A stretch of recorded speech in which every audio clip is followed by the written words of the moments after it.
A very good morning, children. We are starting with national income and related aggregates, a very important chapter in macroeconomics.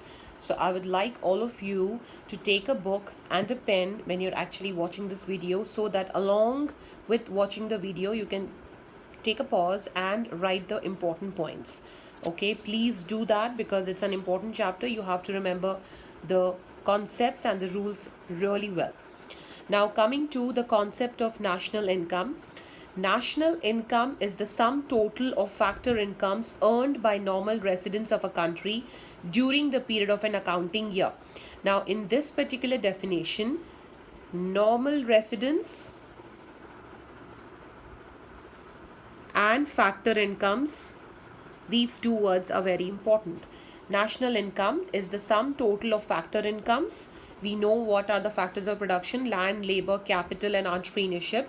For land, you get rent; for labor, wages or compensation; for capital, interest; and for entrepreneurship, profit. So those are your factor incomes earned by the normal residents. Who are the normal residents of the country? The one who resides in a country and those who have economic interest in our country. Okay, so let's look into these concepts more deeply in the further section. So national income is the sum total of factor incomes earned by normal residents of a country during the period of an accounting year. Now, two important points here. National income includes factor incomes only. Okay, so when we are calculating national income, we are going to take into consideration only factor incomes, the income which you earn by rendering the services of four factors of production. And national income includes income of only the normal residents of a country. Okay, now what are factor incomes?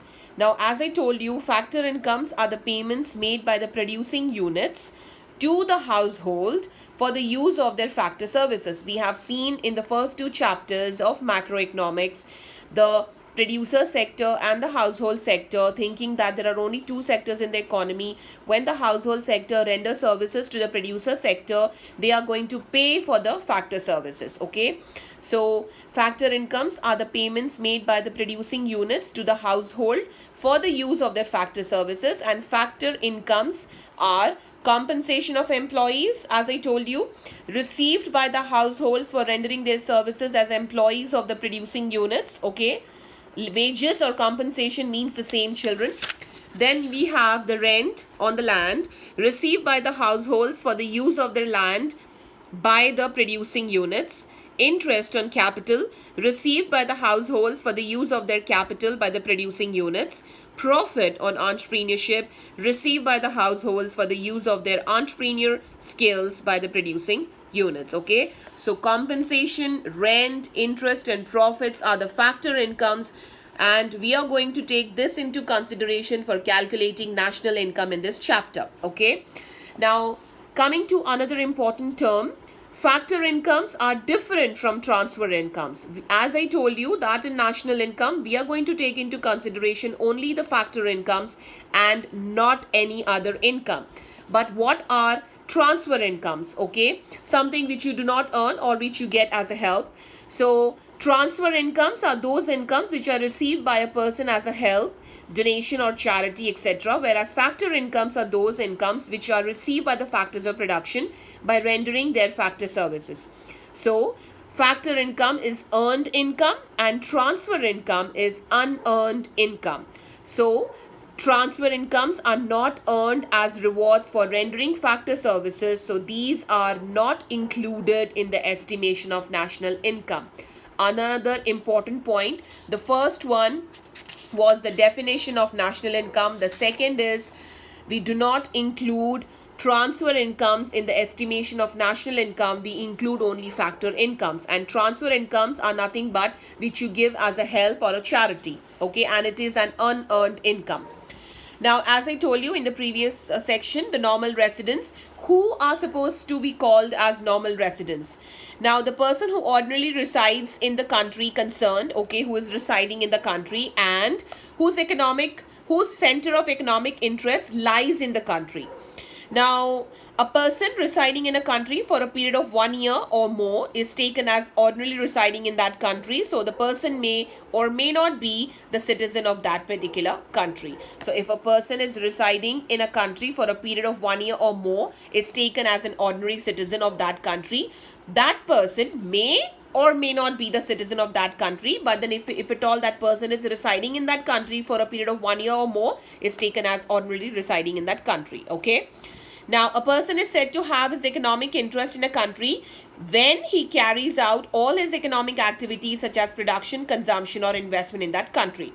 Naturally, children, if you stay in any country and if at all you're carrying out any of your activities like production or consumption, or if you have invested in that country, naturally your economic interest is going to lie in that country. So definitely you come under the category of normal residence. Okay.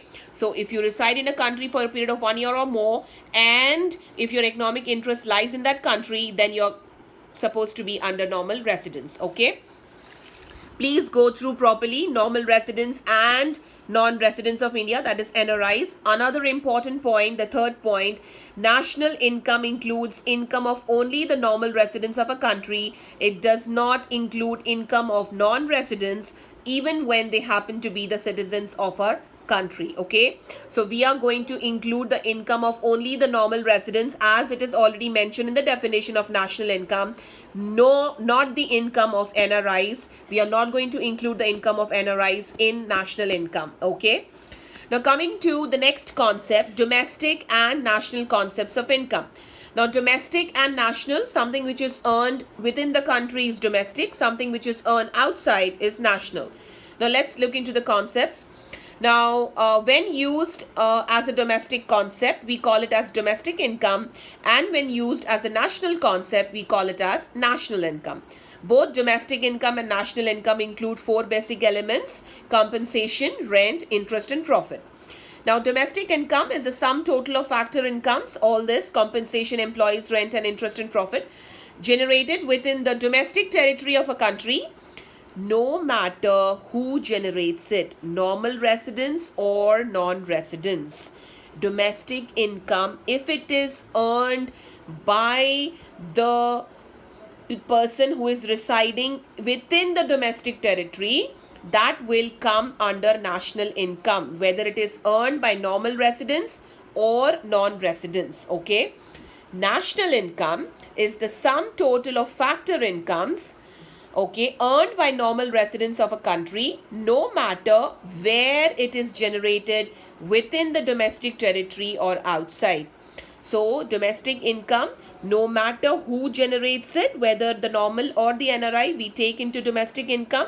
And national income, no matter where it is generated, whether within the territory or outside, it should be by the normal residents, and that is national income. Okay, so please go through these two definitions. In domestic income, the whoever generates it will come under domestic income. In national income, no matter where it is generated, it will come under national income. Now, something again important, how are we going to define the domestic territory of a country?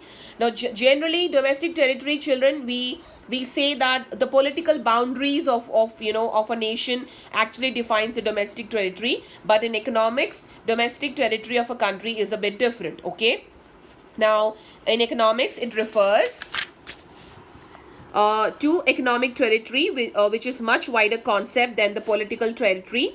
Now, economic territory is the geographical territory administered by a government within which persons, goods, and capital circulate freely. Now, let's look into one example. Do we have this freedom of circulation of person, goods, and capital in the embassies of foreign countries located in India? The foreign embassies which are located in India, are we allowed to move into that embassies freely? Definitely not. No, should be the answer. Do we have this freedom of circulation of persons, goods, and capital in Indian embassies located abroad? Indian embassies which are located abroad? Yes, should be the answer. So, which means implying that foreign embassies, though located in India, are not a part of domestic economic territory of India. On the other hand, Indian embassies located even abroad are a part of domestic economic territory of India. So, foreign embassies, though they are in India, are not a part of domestic territory. Another important point. The next important point, Indian embassies, though they are located outside India, are a part of domestic and economic territory of India. Okay. So thus, while defining the term domestic territory, the focus is not to be a political boundaries of a nation. The focus is to be on such a geographical area where our persons, our goods and our capital enjoy the freedom of circulation. So even if an Indian embassy is located outside India or abroad, children, we do have the freedom of moving freely, persons, goods or capital. So that will come under the domestic territory of India. Foreign embassy, though they are located in India, we are not supposed to move into that freely, whether it's person, goods or capital. So they will not come under the domestic territory of India. Please note all these points in your notebook so that you can follow the chapter further properly. Okay, so this is it for this class, children. Please revise all the concepts once again. If you have any doubts, you can message me. Thank you.